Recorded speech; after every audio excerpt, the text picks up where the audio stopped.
evening, everyone, and thank you to the, welcome to the public board meeting for SD 72 Campbell River Board of Trustees for October 17th, 2023. The Campbell River Board of Education would like to acknowledge that this meeting is taking place on the traditional territory of the Liquido people. We'd also like to acknowledge our relationships with the Weewakai, Weewakam, Kulahus, and Homoko nations. Thank you for providing us the honor to live, work, and play on your lands. Please note that there is a short production delay between the live event that you are viewing and the meeting participants. The question and answer function is open online for questions on agenda items throughout this meeting. A final call for questions will be made after the last agenda item, and questions will be addressed at the end of the meeting period. Chairperson's remarks, just very quickly. I would like to acknowledge a meeting that I had an opportunity to participate in yesterday between QP International with some representatives from Saskatchewan, our Associate Superintendent Phil Sismic, and our early years principal Melinda Gabrielle. There was a very keen interest in the model that we are currently undergoing here in SD 72. Lots of great conversations around economy of scale and the benefit that childcare spaces, before and after school childcare spaces, and hopefully expanding into summer spaces will hopefully benefit the Campbell River community. So thank you, Associate Superintendent Sismic, for that conversation, and thank you to QP 723 for inviting me to be part of it. On to Superintendent Manning. Thank you, Chair Eddie, and I'm going to make my comments relatively brief tonight as well, but I just wanted to express appreciation for the opportunity I had today to go to the Weewakai Band offices and take part in an Indigenous professional development that taught me a lot about the governance of the Liquido people and how that worked throughout the generations. And there was about 20 educators there from School District 72, learning from an anthropologist. That it was a very interesting session. I learned a lot, and looking forward to more of those sessions. I think they're holding 4 or 5 professional development sessions throughout the course of the year. So looking forward to getting to know and learn more.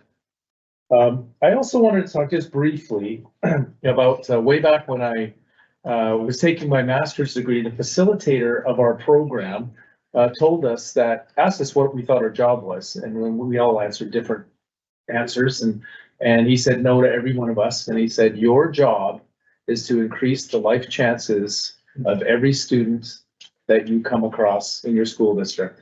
And I've never forgotten that. And I was at a all superintendents meeting on Thursday of this week, and we were given a presentation regarding students and students' life chances. And the big topic that was being spoken about was post-secondary enrollments and the fact that that's gone down in our province dramatically in COVID and continuing to be the trend.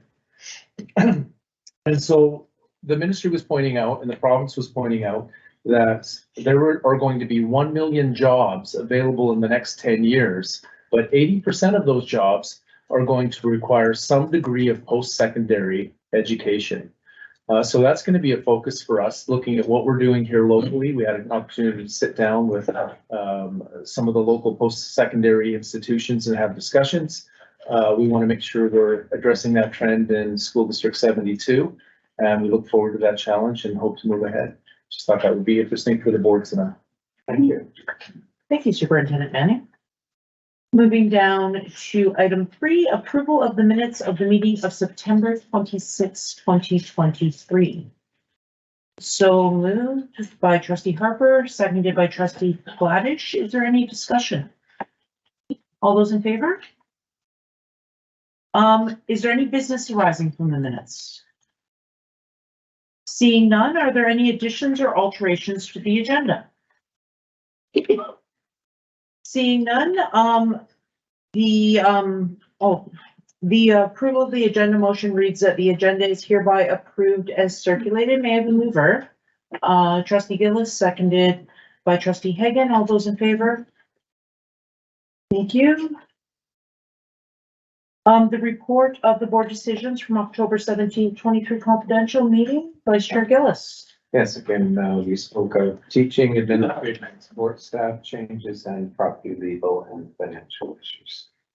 Thank you, Vice Chair Gillis. There's no correspondence, a public submission or agenda submission. So we're on to 11A, which is educational submissions and summer school 2023. Sorry, I don't know your first name. Terry. Terry. Well, welcome, Terry. I'd like to introduce Terry Parker.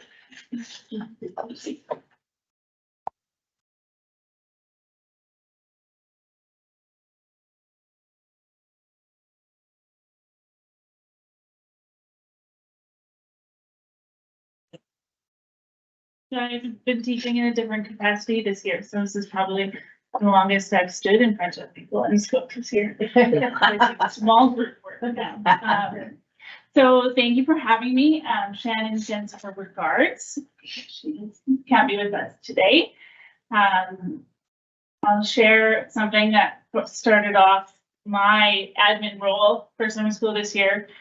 I had a chat with a young person at Phoenix, and he had been asked not to be skateboarding in our hallways on our first day of summer school. And that meant he was coming for a little chat with me. And he said, no, it's fine. Like, this is kind of an emotional support skateboard. Like, it's no big deal. And I was like, tried really hard not to laugh because it just was so funny to me. And so that was my first moment in this year. So, okay, so I pushed the button when I got up. So we'll do that. So there was 732 students enrolled from kindergarten to grade 12. 52 of those students were designated with an IEP. We had 42 Indigenous students, 32 amazing, talented, very enthusiastic teachers that I loved working with, being in their classrooms. We were able to hire 8 education assistants and a school counselor. And we were in Sayward, Cedar, Phoenix, Enfield, and South Cape for our locations. We did juggle around a few things with gym renovations and things that went on. So these are some of the elementary programs that we offered. There was really positive feedback from everyone about the variety of programs that was offered for elementary and middle school. So the other cool thing was that over at Penfield, the drama class that Katie Matthews ran put on a production for both sessions. And so we got to go in and watch a reader's theater. And the kids that were from grade 3 to 5, like, memorized all their lines for a 20-minute production that they did costumes and sets for in a 2-week span, and it was so cool. She had all the parents come in and watch, and it was really quite special. So that was one of the programs that was run at elementary level. These were our middle school offerings. The music class was a highlight for me as well. They did a show, so we got to go and listen to some of the music that they learned, which blew me away again in what they were able to do. There was also an art show that was put on at Phoenix. So these were some of the kids in the middle school ages. Secondary, we ended up only running math 10 and 11 course. So that was combined into one with the enrollment that we got. They're not pictured here. I say that it's because they were working very hard, but I think they just avoided me. All of the kids in that class made a minimum grade level increase in their grade that year. And every one of them passed. So it was really good. They were very hardworking. Very exciting to see. Those kids on the right built catapults that they were testing out what they could fling across the playground with their handmade catapults. And then this is one of the marine biology classes down at the at the Willow Point Creek. So I mentioned that we were able to have a school counselor this year. His name was Drew Swanson. These pictures are over at Cedar. There was a couple of these young boys that were having some struggles in the classroom, and he connected with them, and they ended up testing out different paper airplanes. And it was an absolute highlight for them. They loved working with him. He was an amazing help throughout the month of July. He connected with all of our IEP students and managed their IEPs so that we had feedback to go on what supports we were able to put in place. The different schools were able to highlight some students that were vulnerable so he could try and connect with them. So even students that were not enrolled in summer school received some support from him.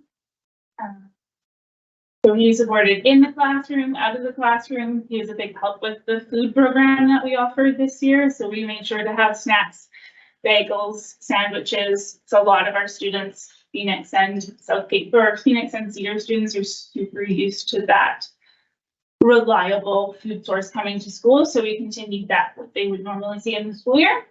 So he was an amazing help. And I know that a lot of students really looked forward to meeting with him. So he would be someone that I would love to see back at summer school in 2024.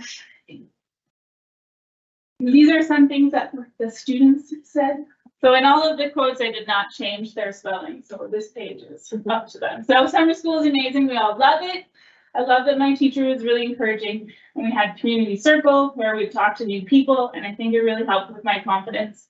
This is my favorite summer school so far, and I encourage people to do this. I loved Miss S and Stephanie because they are very hard workers for all of us.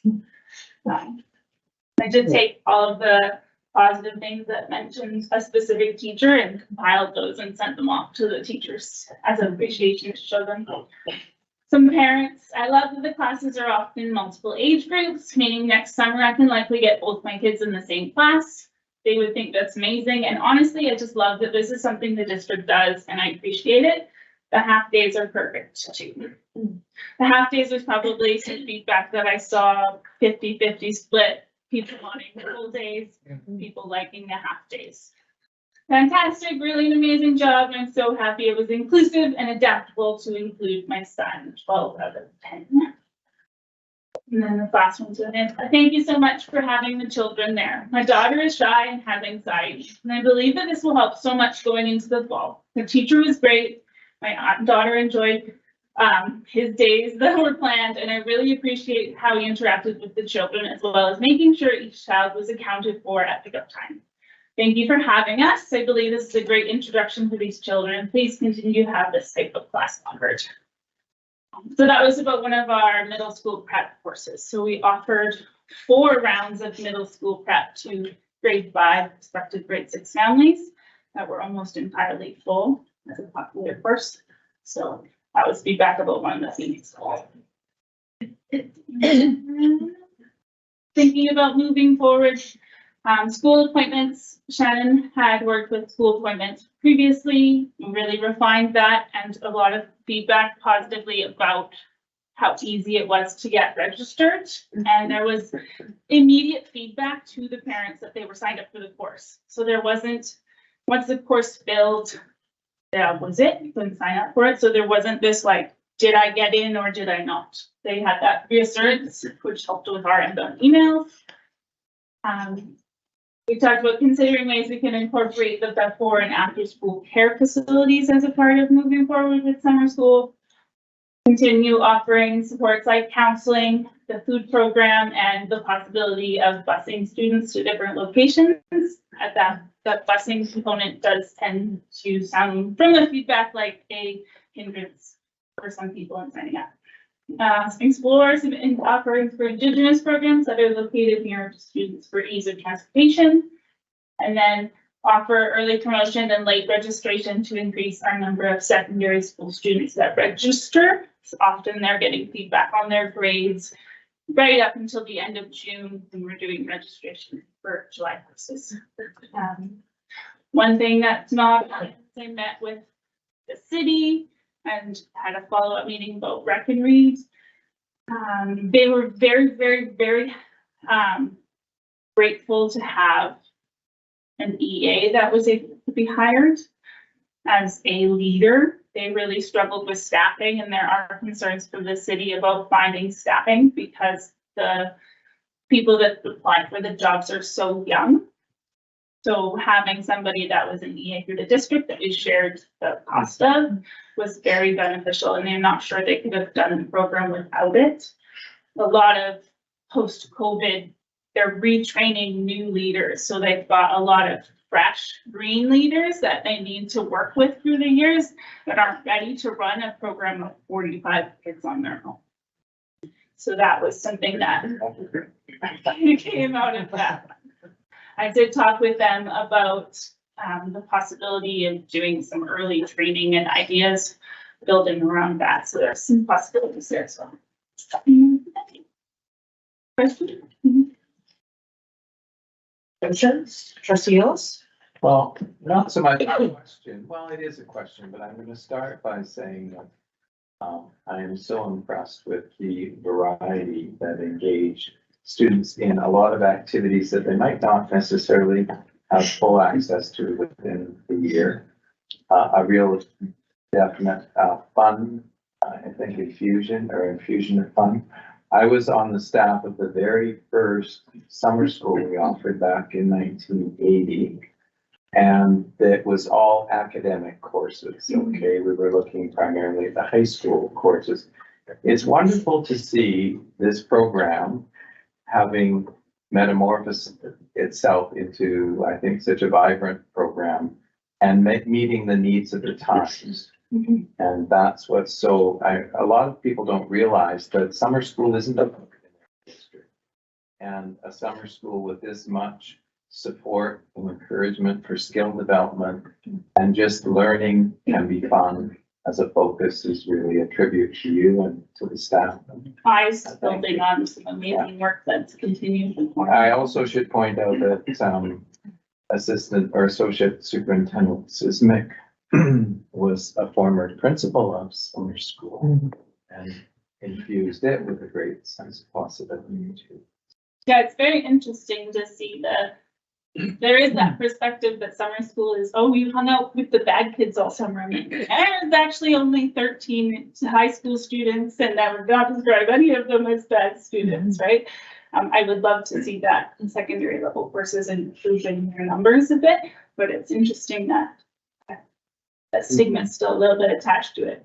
So you didn't need an emotional support state for it yourself? I like to do that before school, so I don't set a bad example. Thank you. Trustee Mann, Trustee Briggs?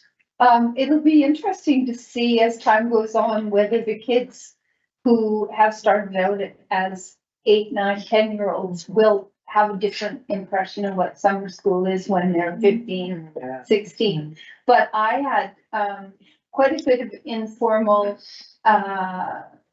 feedback that I heard from older siblings of the children that I work with who were going, and they were just over the moon about the programs. And I think the way they felt about their school was quite, enhanced by that experience of being able to go in the summer and do things that were exciting. And they talked about my school in a more enthusiastic way. So I think that's really valuable too.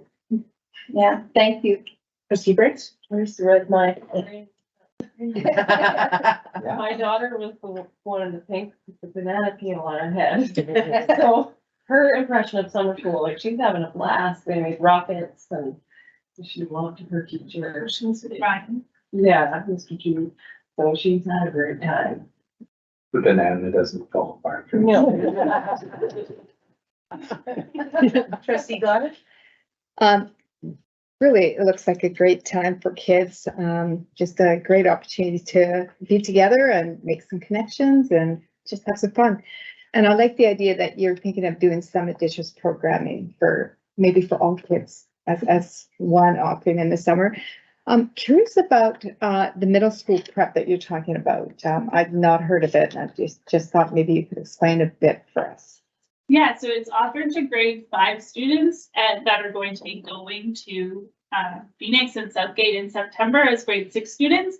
And it focuses on trying to alleviate some of the stresses of moving into middle school and transitioning them. They get to do tours around the building. We try and work really closely with the custodians that are working so hard during the summer to still have access to the spaces so they can see where the library is, where their classes is, and they do a lot of relationship building. There's still some foundational math and literacy that happens to give them a little bit of strength when they're going into September, but it's very much about being comfortable in the space. Yeah, and when they actually started in September, like, how do you think that they benefited?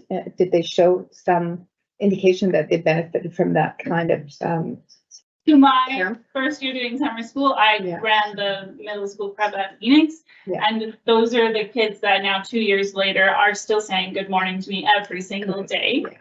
And I haven't taught them in 2 years, but I still, it's the first thing I walk in, they're the first ones to say hi to me. Because you don't have some of the pressures of meeting all of these curricular competencies and outcomes throughout the year. You're just there and you're having fun, and so much of it is about the relationship with them. So it's quite actually a special relationship with those kids. Good to know, thank you. Trustee Hagan. Yeah, I'm really impressed. You know, education doesn't stop just because we're closed in the summertime. And it looked like there were quite a few other things going on at the same time that just continue on, such as food programs, the emotional side with the counselor. They looked like they were just plain having fun and having a good time learning. And I think that that's so super. And I'm sure there'll be memories and your math skills going up like that. I could have done with that when I was that age, to have fun with math and that there were positive outcomes coming. So I'm really proud for the program. I believe I was on the school board in 1980. So it would have been a motion we made to keep it open because it isn't funded everywhere. And it's been one of the better things that you look back over your life and you see something really positive coming out of it. And this is great. You're doing a great job. Just for a comment, when you spoke about the city's Parks and Rec and Read programs, did you find much overlap between the city programs as they were running and the schools? Like, did they ask for use of facilities besides the EA? Because I know that the school district and the city have worked more closely in some of the place-based summer programs. So were there any kind of feedback around that? Not that I got from the two individuals that I met with. I mean, they used the space at Cedar. We didn't run out of, there was Cedar and Rob run for the locations, so numbers were down. They had a lot of inconsistencies with attendance too that they mentioned, but they're mostly concerned about the staffing issues. Interesting. So seeing no further comments, thank you so much. Thank you.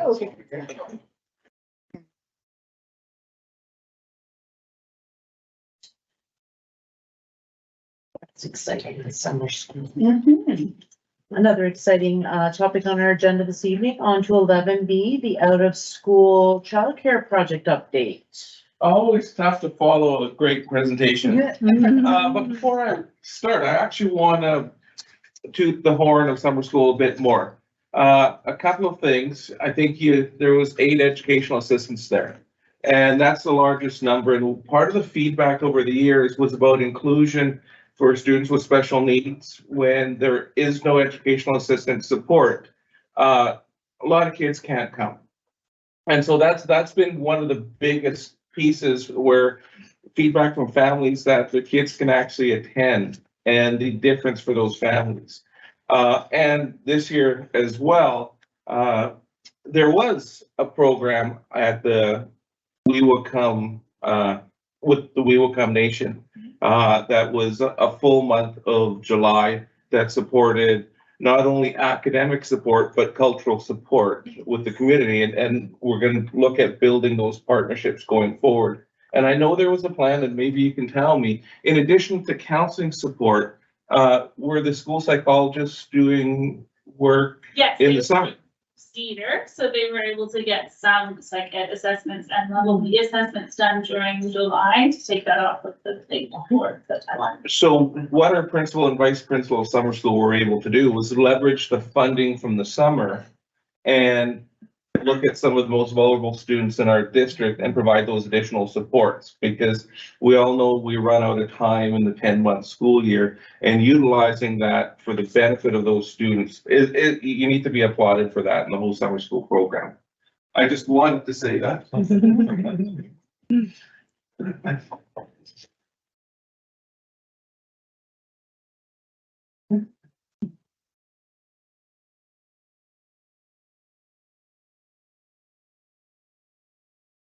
And it's always have to follow another presentation. So as you've been driving around Campbell River, you've been seeing construction all over the place. And hopefully most of that is with our childcare sites. Summary.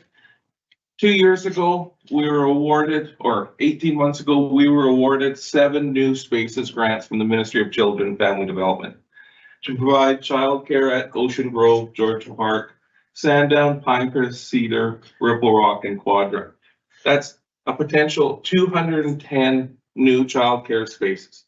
And I say potential because it's important to note that even though we are going to be licensed for 30 at each site, because of the licensing criteria, as soon as there's one kindergarten student, that max drops from 30 to 24. So everything out there is 30 potential spaces, but in reality, the largest number of students attending our childcare are kindergarten students, so the number drops to 24.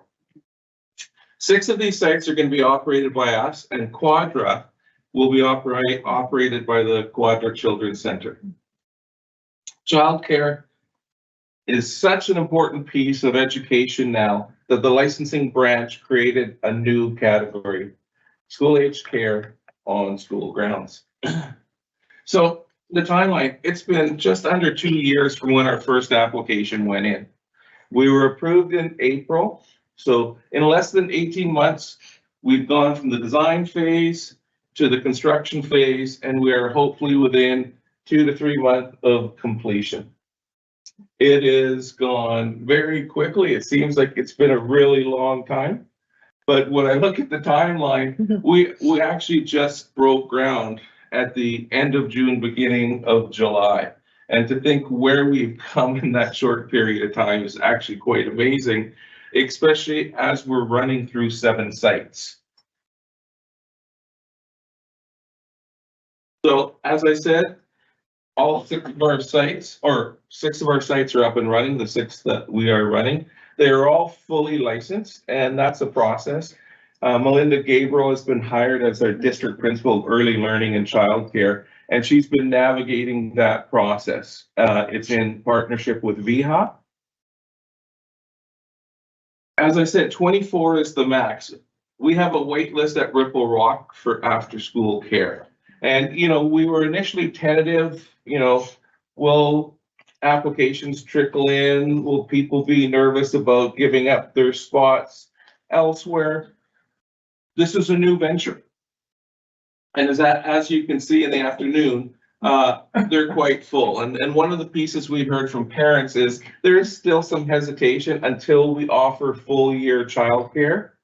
So we're anticipating 2 points of increased interest. One, when our facilities are actually completed, and second, when we kind of come to the decision whether we're running childcare throughout the summer.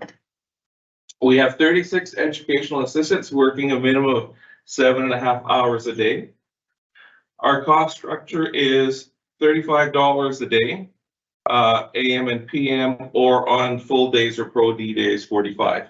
And that's somewhat in line with what the community is charging throughout. It's important to note a lot of people get confused about $10 a day childcare. That right now is intended for the infant and toddler categories, not school-aged care. So that's one of the pieces that we have to do is communicate with families, because everything they hear in the media is about $10 a day childcare.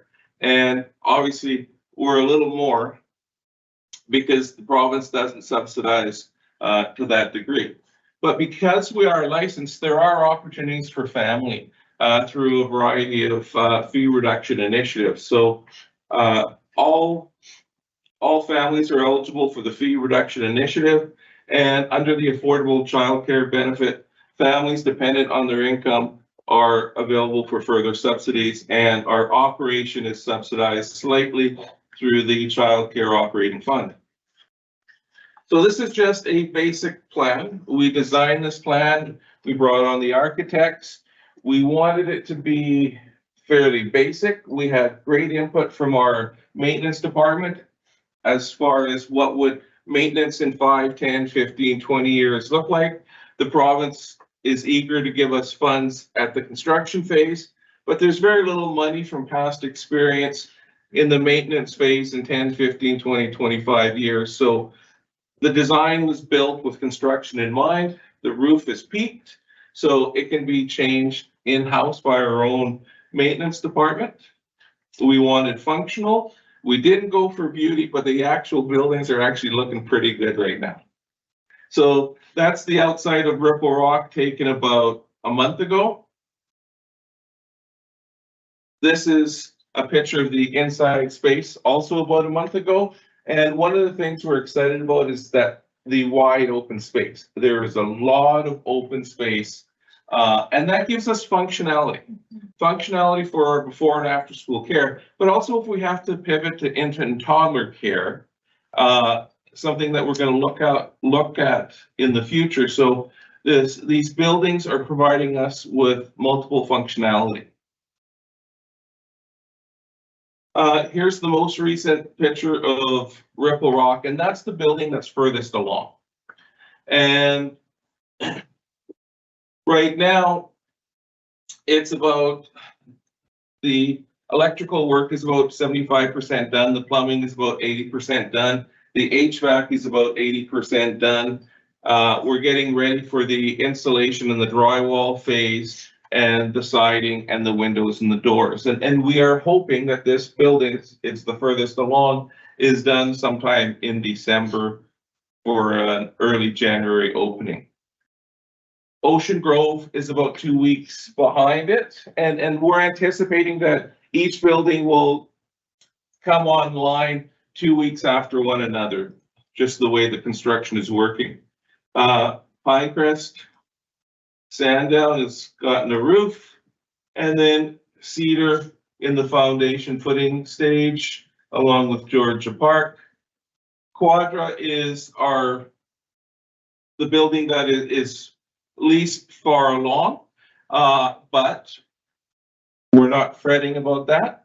The thing with Quadra was in the excavation phase, the ground, we actually had to dig 8 feet down to get to the hard surface. So there was complexities with the actual groundwork at Quadra. We've obviously done the excavation. Because of the transportation to and from Quadra, there's going to be a coordination of services. When we start constructing, it will go a lot quicker. But unlike the Campbell River sites where one train is going here one day, there the next day, and they can actually travel quite easily from site to site, Quadra poses that challenge with the ferries and moving equipment back and forth. So once we start going in the actual construction phase, and we're anticipating concrete will start being poured in the next week and a half or 2 weeks, and then it will speed up from there. And then the next steps move into our new spaces as completed. We're going to explore childcare during winter break, spring break, and summer, and also looking at additional sites. Are there any questions?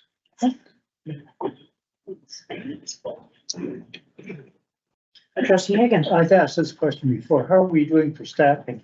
Right now, we are fully staffed at all sites, and we have a casual contingent for when people are away. We've got contingencies in place to deal with almost everything.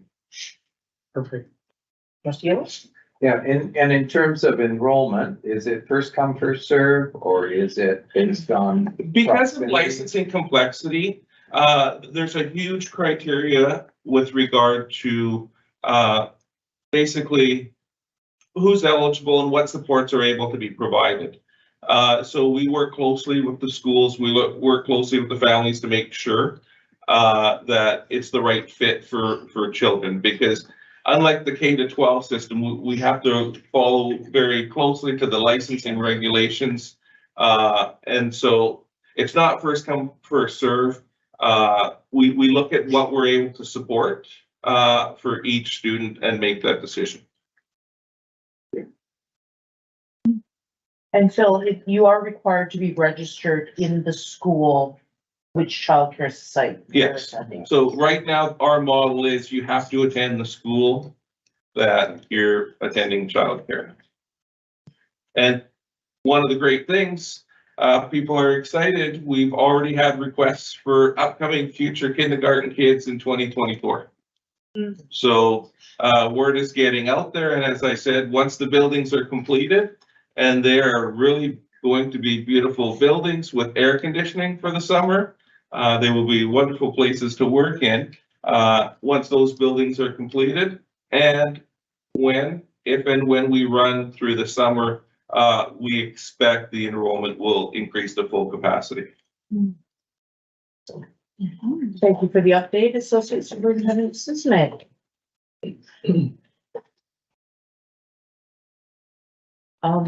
Okay, so moving on to 12A, which are electorate and board matters. I do have a little bit of a presentation around the board work plan. So in order to present that, I'm gonna pass the honorary gavel off to you, Vice Chair Gillis. It's not included in the packages, and I apologize for that. In preparation for our strategic plan, our new strategic plan, and in response to the BCSTA's news report, Improving Student Outcomes Guide, we have updated our board work plan to help us as a governance team to better capture some of the data points that come through the ministry and through the How Are We Doing report. So we have updated our board work plan, which will be posted on the website. We don't have a physical copy right now. As part of the work plan, we also hope to include some longer range dates, planning dates for projects that we hope to accomplish or are upcoming during our term over the next 3 years. And we're on to 12B, which is Remembrance Day ceremonies. My name's beside this, but okay. Sorry, we didn't get a chance to talk about it. Typically, the board, the trustees, attend the ceremonies, Campbell or Sayward, Fire Island. Who would like to? We're looking for representatives to deliver the wreath. And what day specifically? November 11th. And, okay, I thought you meant in the schools. Oh, I'm sorry. No. Yeah. At the cenotaph. Yeah. I will be there. I've usually been there. This time. Justin Campbell River. Justin. Campbell Quadra, River. Sayward, and Oh, Campbell Quadra, River. Quadra, Yeah. Yeah, obviously, yeah. And Sayward. I think it- Yeah. Okay. We'll be in be there. touch. Yeah, we'll all be there. Okay. Last year, there wasn't a read. No, No, there wasn't But we're one on that either. this year. we were on it last year. They've been, Glitches. We'll get it, sure. On to 13A, September 30th, 2023, 1701 enrollment report. Thank you, Chair Reddy. As everybody knows, this is an important time of the year for the school district, an exciting time, but a little bit of an apprehensive time too, depending on how numbers fall. Just to remind trustees on how the process works, every February, school districts are required to put in a projected staffing enrollment amount to the Ministry of Education. And the Ministry of Education bases your funding for the year in terms of school amounts, how much you're going to get per student on those numbers. So we rely on that and we hope we're close. If you come in under projection, the ministry will take money away from your district. If you go over projection, the ministry will give your district additional funding. The good news for us this year is it looks like we have come over projection. We hit 50 students above projection for a total enrollment growth of 111 students over last year's numbers. So that's a great thing for us. I think it's a really good thing, and for two reasons. One, it shows growth, but it's manageable growth. And so if we continue that trend in the next several years, we'll be in a really good place, and we're hoping that we continue to do that. Okay. Thank you. Trustees have any questions? Trustee Hagan. Is there a pattern as to where these kids are going into in the elementary levels? Are they coming in at all the levels? Yeah, it's all over really. Okay. They're coming in elementary and secondary. Any further questions? Seeing none, we'll move on to item 14A, Business Administration, Health and Safety Administrative Assistant position. I'll take that. Okay. Yeah, so on behalf of the Human Resource Department, which is where health and safety is located, we're coming to the board with a request to support a new position from the operating surplus. So there is a report in the board, but in effect, when the new director of HR started and did a review of the department, one of the items identified was very sort of moderate support at the health and safety. And it was identified that we, a district our size with our complexity, we should have more support than what was in place. Unfortunately, over summer, we had a significant employee injury. And when working with WorkSafe and the recommendations out of that incident, it basically highlighted that we need to put resources there. So this is not typical. I do not really support bringing budget requests outside of the budget process. And so there needs to be an urgency, and the urgency with this request is those recommendations need to be, they're being put in place right now. So we really need to support our health and safety officer, and this position, when added, will do that. It'll basically take it from about a 0.5 FTE. We were working on other items, including the district principal is going to take on some health and safety work off of the health and safety officer's desk, which allows them more time to focus on the what I call industrial health and safety, prevention of injuries. And we'll be adding this position to make sure that we're fully supported so we can get those safety recommendations in place. Part of the report identifies that each year, health and safety expectations are growing. There's more being added to the list, and this addition will help support that future. And of course, the hope is we get ahead of injuries, and we really are able to focus on injury prevention with the addition. There is some numbers in there, and you can also see costs as we move forward. Costs have been going up. The advantage with this position is that it will help save money, but of course that's secondary to ensuring our employees are safe and don't get injured. So yeah, we have a request on the board. From the finance side, another reason why it waited to this point was we saw the presentation from MNP last meeting that we are in a good financial position. And then of course you heard from the superintendent today that the enrollment growth is creating some room to support this position. So yeah, I'll see if you have any questions about the report, the position, or any of the finances. Administrative assistant, what does that mean? So this is a QP position, and when the health and safety has training in again and injury prevention, but there's also a lot of paperwork that needs to be done, a lot of producing documents, prevention, reporting, and this position will focus more on that, but they will work as a team in trying to in getting supports in place kind of being on top of the new regulations as they come. Trustee McMahon. Yeah, I think this looks, somewhat urgent in terms of managing our risk, for employees. One of the concerns I have though is that it reports that we're looking at shared responsibilities of some school focused OHS work with learning support services. Aren't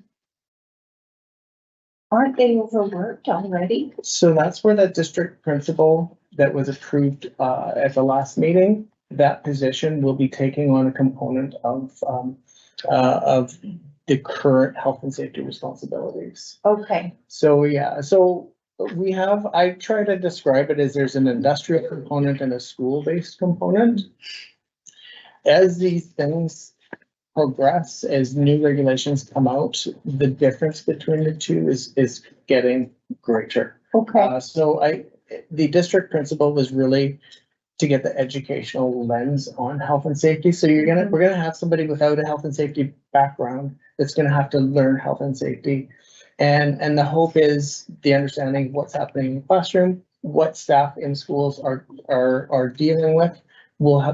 The district principal will be better prepared to support them versus having a health and safety officer or supervisor that needs to learn that education piece. We're trying to cover both by having two positions that will work. The district principal is going to have a very large job because obviously a large component will be supporting learning support services. And the way we have it, there will be an attachment to health and safety, which is, again, in a different building, in a different place. So that will be a challenge, but we're hoping we'll be able to find a process, a split of duties, responsibilities that will address both. thank you. Thank you. Any further questions? So, this proposal does require, a motion. So the suggested motion reads that a health and safety administrative assistant position is established with the funds to be supported out of operating surplus. Could I have a mover? Trustee Gladish, seconded by trustee Hagan. Any discussion, any further discussion? All those in favor? There was a question I didn't ask. Is there a teaching component as well that goes with this position or not? There isn't, especially not with this. This is the request. Not in school. I'm talking about teaching other employees. Oh, of course, training is a huge Yeah. part of health and safety. There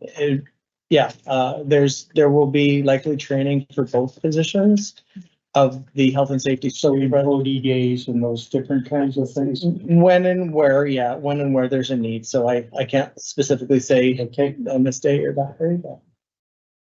Yes. Moving on to committee reports, Vista conference report. Chair Gillis.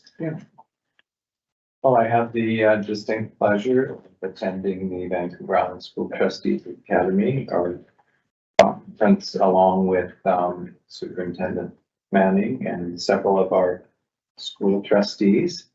And we behaved impeccably, I might say. But what I think was really important is, again, it was a pretty heavy agenda. We learned a lot. And we started actually with a governance review conducted actually by our previous superintendent, Julie McRae. So we were looking at basically strategic leadership and stewardship. And I think what really came out of there was something that we can all feel very affirmed about, and that is how important it is to build trust and to build relationships within an organization. And knowledge keeper Joe from the Cowichan Valley put it so succinctly when he talked about the importance of working in partnership, with transparent, honest teamwork, a respect for cultures, a belief and a sincerity, and working as a family. That's what he's talking about, because as was said earlier about Michael Fullen's moral imperative, we're all responsible for improving the life chances of children and of one another. We also took a look at some of our duties, duty of care, fiduciary, loyalty, confidentiality, solidarity. And we talked about the importance of a district-wide strategic plan, which I'm pleased to say, I think we are very close to launching out of its bassinet. And so that will ultimately be what becomes our work plan, or the framework for our work plan, well, keeping our eyes on what's most important for us as an entire system. And also looking very carefully, there was a quotation at one point, it says, change your questions and change your life. And I think that was keeping your eye on the right questions to ask so that we have a deeper understanding of what's working well and possibly what might not be. I have to say a highlight for me was the evening session. We were basically hosted by the Nanaimo Ladysmith School District and Superintendent Scott Saywell, Joan Brown, Auntie Joan, and Laura Tate, the Associate Superintendent, did a wonderful job of kind of introducing us deeply into what it means to come from or to honor territory, to understand the lineage from which we are all descended. And a little piece I'd like to share because it was impactful to me, and I believe it would be to everyone. Superintendent Saywell shared with us his Scottish and Scottish and English heritage. And he talked about the various pathways of his ancestors and coming back, and showed us in the world where people had come from.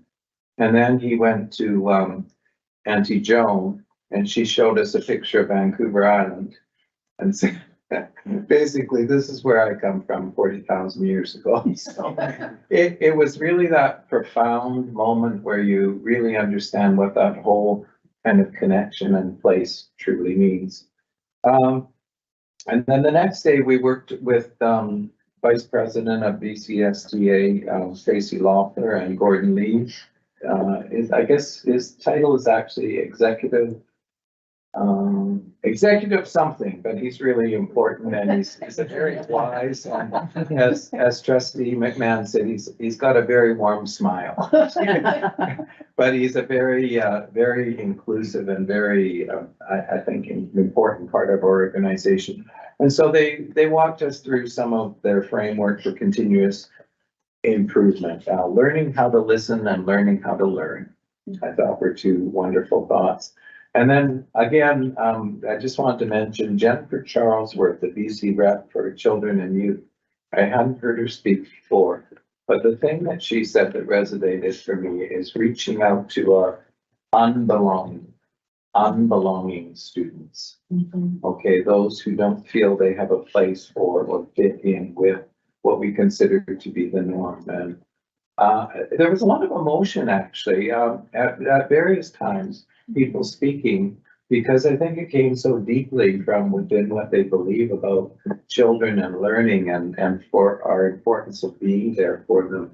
And so, yes, it was a lot. It was, I think we were getting pretty, in fact, it was getting so intense that Chair Eddie knocked her apple juice over on my mind map. That's a story I'll tell you more about later. I got another mind map and we were fine.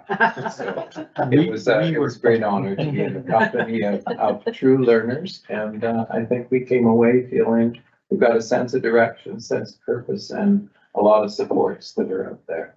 So thank you. Thank you, Trustee Gillis. I just would like to mention, I would like to mention Finesse's continued advocacy Thank you. for data regarding Indigenous learners in our systems, and good data, like actual segregated data for not only their purposes, but for school districts to help track Indigenous learners. I thought that was a good presentation as well. I think really key for us, what we went there looking for, I think are what are the sources of data that are, and evidence that are so important to us in terms of a deep dive and learning if we're accomplishing what we hope to for our students? And I think it was also looking at the timing, you know, like when certain evidence comes out or comes available to us, being sure that we in future have that opportunity to communicate that with all of our partners. Thank you, Trustee Gillis.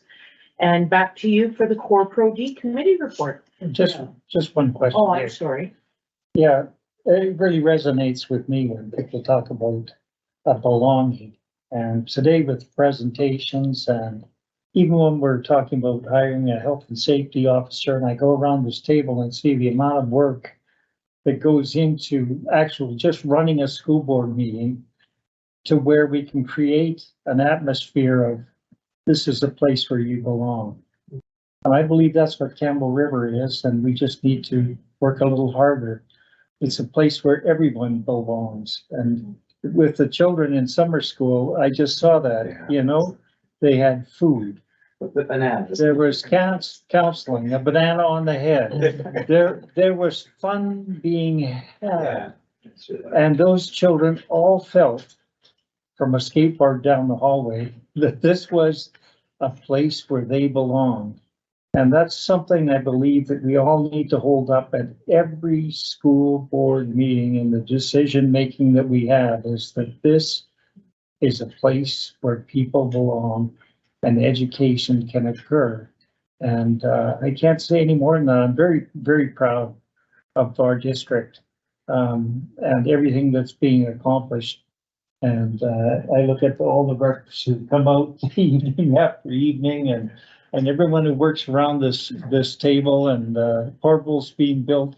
I just can't imagine all the details that are going on every day just to make it that place where we can come sit here and appreciate and soak in that whole place where we belong. And I just had to say it out loud. Thank you, Trustee Hagan. Trustee Gillis, the Core Pro D. Yeah, I don't have a great deal to say apart from, I just wanted to offer an affirmation. We have a district committee within our school district that represents or is reflective of many different, I guess you would say, parts of our organization. And with our OD coordinator, Erin Pickering, I just think we have really thoughtful, progressive meetings that really focus on what not only addresses individual needs of teachers and support staff as learners, but also what schools want. And they're entrenched in preparations for the October 20th Professional Development Day. And then the one in January, I've forgotten the actual date, I think it's the 18th. January 18th, we'll have a really strong Indigenous focus, Truth to Reconciliation, drawing on the skills and the supports of a lot of our local knowledge keepers. There's also a very vibrant book club or book group. So I think there are about 10 titles that people can choose from and meet together to process what they're learning. So again, they've just completed their handbook. So they too have a lot of different administrative or guiding documents that they're working on to ensure that they are being very process oriented and very open to all members of our school district. So yeah, Thank you. a pleasure to be part of that.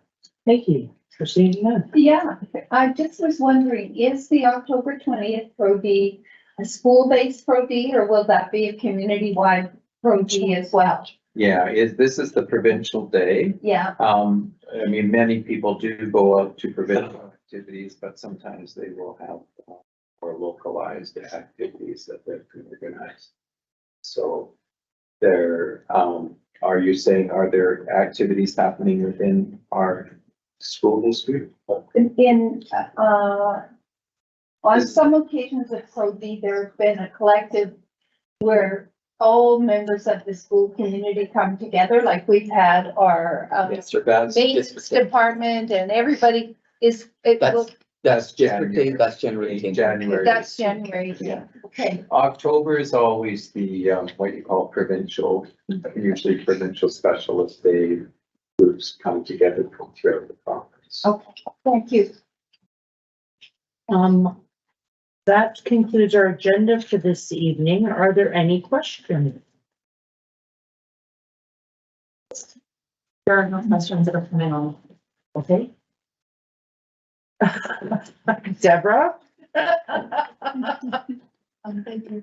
I'm just wondering, through the chair, to whoever would like to answer, in the conversations, at the conference around the FSA, do you know if there was any discussions among trustees around some of the, if there's any concerns or strategies around the misuse of some of the FSA data that is floating around that people may have various perspectives?